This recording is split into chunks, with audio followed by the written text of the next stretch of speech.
Media Vietnam Soha menyoroti komentar Erick Thohir soal kebijakan naturalisasi baru Vietnam demi saingi Timnas Indonesia. Menurut Soha, Ketua Umum PSSI itu khawatir dengan kebijakan baru naturalisasi Vietnam yang sudah disetujui pemerintah setempat.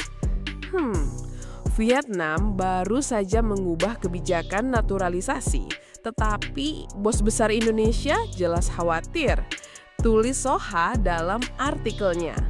Bapak Thohir khawatir tim nasional Vietnam akan menarik banyak pemain berkualitas berkat pelonggaran persyaratan naturalisasi, imbuh media Vietnam tersebut.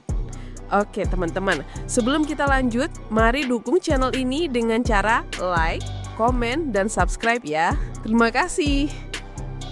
Kita lanjut ya pembahasannya. Seperti diketahui, pemerintah Vietnam telah menyetujui perubahan Undang-Undang Kewarganegaraan Vietnam yang akan berlaku mulai 1 Juli 2025.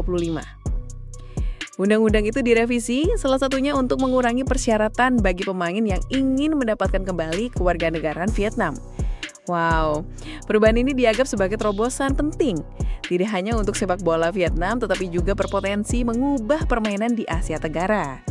Dalam perubahan tersebut, nantinya memudahkan untuk para pemain yang akan dinaturalisasi oleh Federasi Sepak Bola Vietnam. Makin kuat nih nanti Vietnam kayaknya. Di mana mereka tidak harus untuk tinggal di Vietnam dan bisa menguasai bahasa resmi negara untuk mendapatkan paspor Vietnam. Mantep nih! Bahkan, para pemain juga masih berhak mempertahankan kewarganegaraan lamanya untuk menarik perhatian para diaspora Vietnam. Hal itu berbeda dengan kebijakan naturalisasi Timnas Indonesia, di mana para pemain diaspora Garuda tidak boleh memegang paspor ganda. Wow! Tentunya, perubahan ini memberikan keuntungan bagi pemain Vietnam di luar negeri yang ingin kembali memperkuat tim nasional. Ia menekankan bahwa untuk mempertahankan dan mengembangkan secara berkelanjutan, Indonesia harus fokus pada pengembangan pemain muda. Tanpa mempromosikan pengembangan pemain muda, Indonesia bisa semakin tertinggal dalam sepak bola pria dan wanita. Jelas Erick Thohir.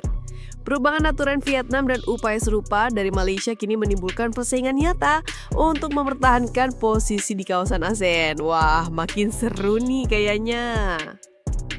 Dengan situasi ini, Erick Thohir menegaskan perlunya keseriusan dalam program pelatihan jangka pendek dan jangka panjang untuk meningkatkan kualitas Indonesia.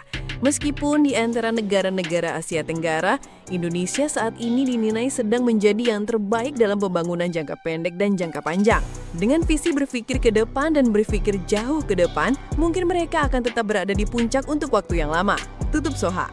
Bagaimana tanggapan teman-teman? Tulis di kolom komentar.